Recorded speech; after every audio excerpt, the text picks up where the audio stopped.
일상에 바쁜 여러분들을 대신해서 지식과 인사이트를 정리해드리는 매일 독서 매일 인사이트입니다. 오늘은 살 때, 팔 때, 벌 때 이 책에 대해서 한번 살펴보도록 하겠습니다. 주식 투자에 관련된 책인데 이 책은 그 어떤 책보다도 제목이 가장 좋은 것 같아요. 때에 대해서 이야기를 하고 있죠. 우리가 주식은 실력이다 이런 식으로 생각하는 경우가 많은데 주식은 실력이 아니라 때다, 이렇게 정의를 내려볼 수 있지 않을까. 그만큼 이 타이밍을 맞추는 게 가장 중요하다고 이제 할 수 있죠. 이 책 속에는 다양한 경제 지표에 대한 소개라든가 주식 투자에 대한 여러 인사이트가 포함이 되어 있는데, 오늘은 이 책의 이제 제목, 살 때, 팔 때, 벌 때, 이 제목을 기준으로 해서 개인적인 측면에서 어떨 때 사고, 팔고, 벌고 할 것인지 그런 부분을 간단하게 한번 정리를 해보도록 하겠습니다. 살 때, 자, 언제 주식 비중을 늘릴 것인가? 첫 번째는 금융위기 때 주식을 이제 사야 된다. 우리가 금융위기라고 하면 모든 것이 막 파괴되고 다 망가지고 끝장날 것처럼 이렇게 생각을 하는데, 이 자본주의에 있어서 금융위기는 지극히 정상적인 현상이라는 거예요. 그러니까 이게 사이클이 올라가면 내려올 수밖에 없죠.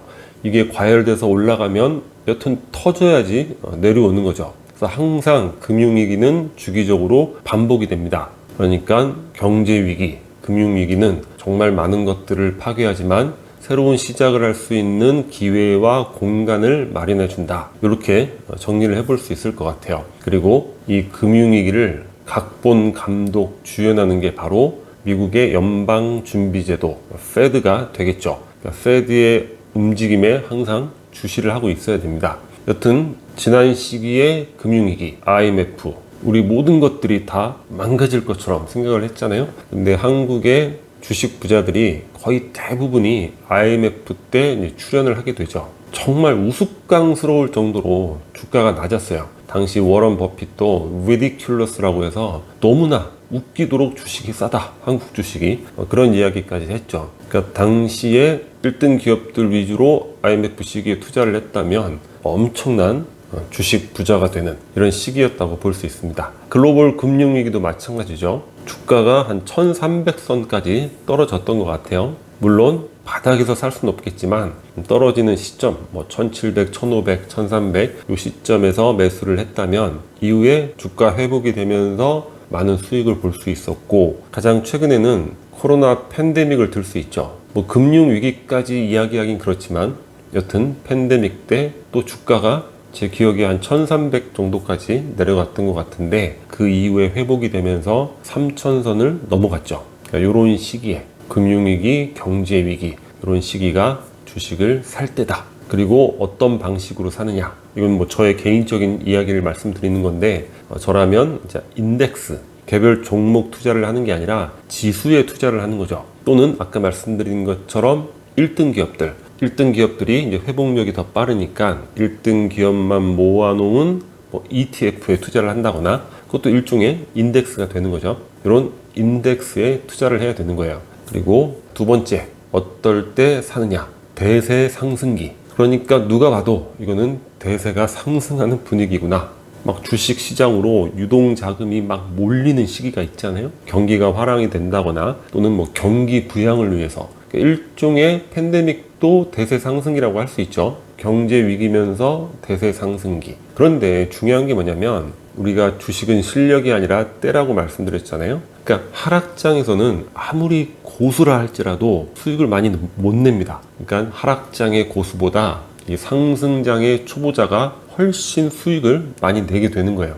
그러니까 때가 중요한 거죠. 그래서 우리가 교만에 빠지면 안 되는 게, 요 상승장에 우연히 주식 투자를 시작했다가 아니 내가 주식에 재능이 있나 보네, 이렇게 착각을 해가지고 또 패가망신하는 그런 경우가 많죠. 비자발적 장기 투자라든가. 그리고 세 번째는 시대 정신을 확신하는 경우. 이건 개인마다 좀 차이가 있겠지만, 지금 이 시대에는 이런 방향으로 가고 있구나, 90년대 후반에 시대 정신이 닷컴에 있구나, 인터넷으로 가고 있구나. 물론 닷컴 버블이 박살나면서 또 피해를 본 분들이 많지만, 그 닷컴 열풍일 때, 그때는 상당히 투자 수익이 좋았죠. 그리고 2000년대 중국이 WTO에 가입을 하면서 신흥국의 주식이 엄청 올랐습니다. 10여 년 사이에 미국보다도 더 많이 올랐죠. 또 2010년에 기술주, 자, 팡이라고 하는데 페이스북, 아마존, 애플, 넷플릭스, 구글. 그러니까 사실 상식적으로 보면 팬데믹 때 집에 있게 되니까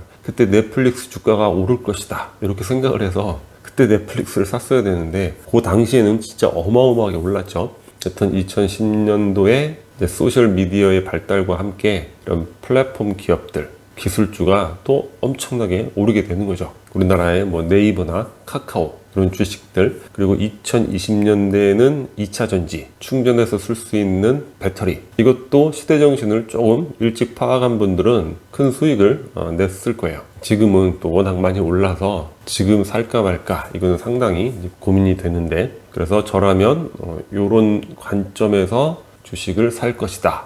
살 때 한번 정리를 해봤습니다.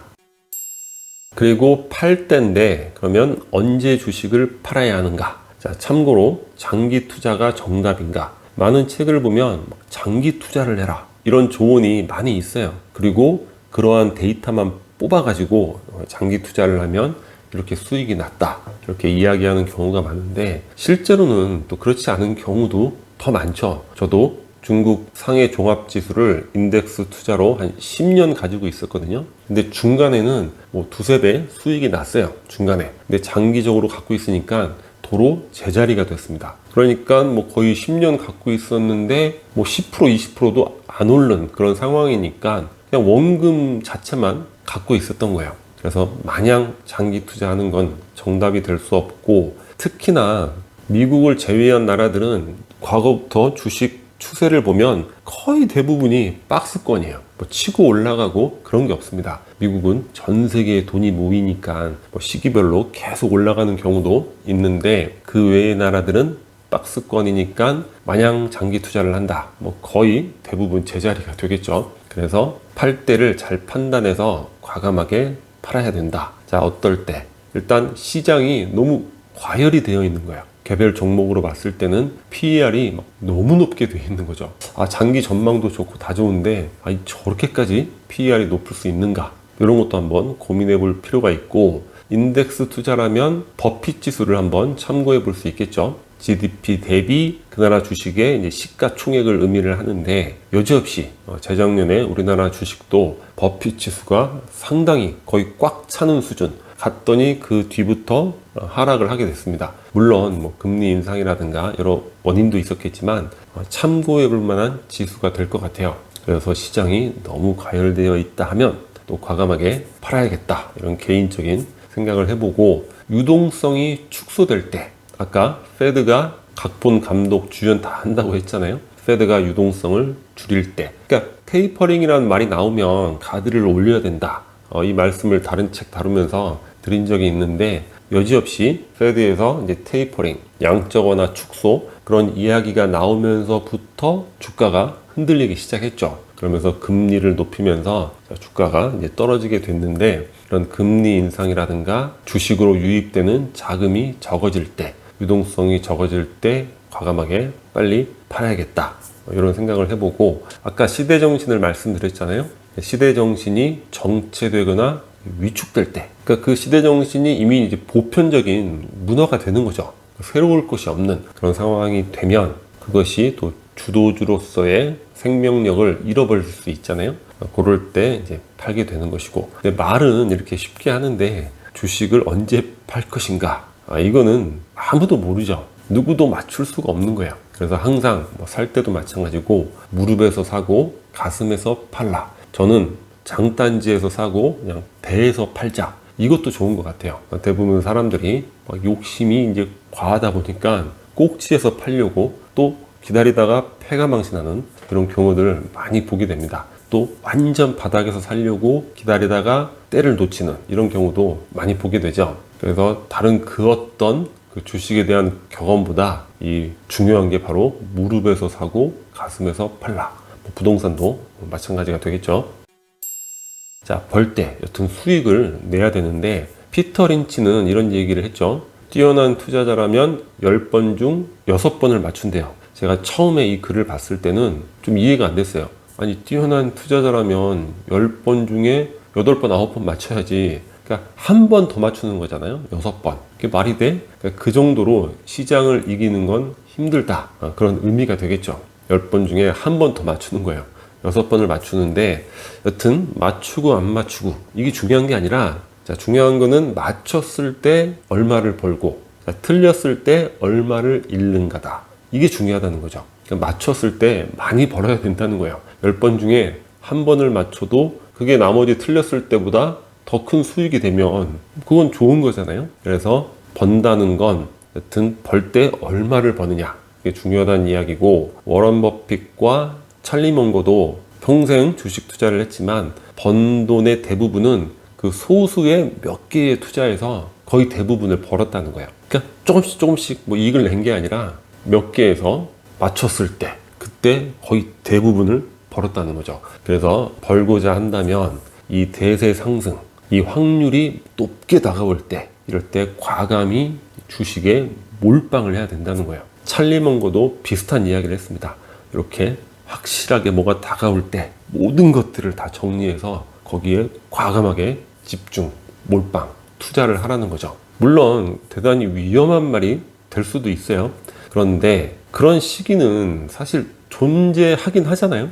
금융위기에서 다시 살아날 때, 또는 막 유동성이 너무 많이 풀릴 때, 대세가 상승할 때, 개별 종목의 변화는 변화무쌍하겠지만 인덱스는 꾸준히 상승할 수 있죠. 그게 100에서 150, 그러니까 뭐 2배, 3배, 4배 이런 게 아니라 50% 정도 수익만 낸다 하더라도 투자한 금액이 크면 그만큼 이익금도 크게 되는 거죠. 그래서 번다는 거는 이렇게 뭔가 확실한 상승의 기운이 느껴질 때 과감하게 주식 비중을 높여야 된다. 이렇게 개인적으로 한번 정리를 해봤습니다. 주식 투자는 참 쉽지는 않은 것 같아요. 뭐 늘 주식을 한다, 이건 어려운 일이고, 특히나 노년의 주식 이런 거는 뭐 안 될 일이고, 젊은 시절에는 그래도 주식 비중을 어느 정도 높게 가져가 보는 것도 괜찮은 선택이 될 수 있죠. 우리는 비자발적으로 채권 투자는 많이 하고 있어요. 뭐 연금 보험을 낸다거나 기타 등등 내가 납입하는 비용들이 거의 다 채권으로 투자되고 있단 말이죠. 그래서 개인적으로는 주식으로, 다만 조심조심해서 현명하게 잘 해나가야 되지 않을까. 교만해서는 절대 안 된다는 거 주의하면서 좋은 결과를 얻어보셨으면 좋겠습니다. 오늘 영상은 여기서 마치도록 하겠습니다. 키리커처가 구독 버튼이고요. 구독과 좋아요 많이 부탁드리겠습니다. 감사합니다.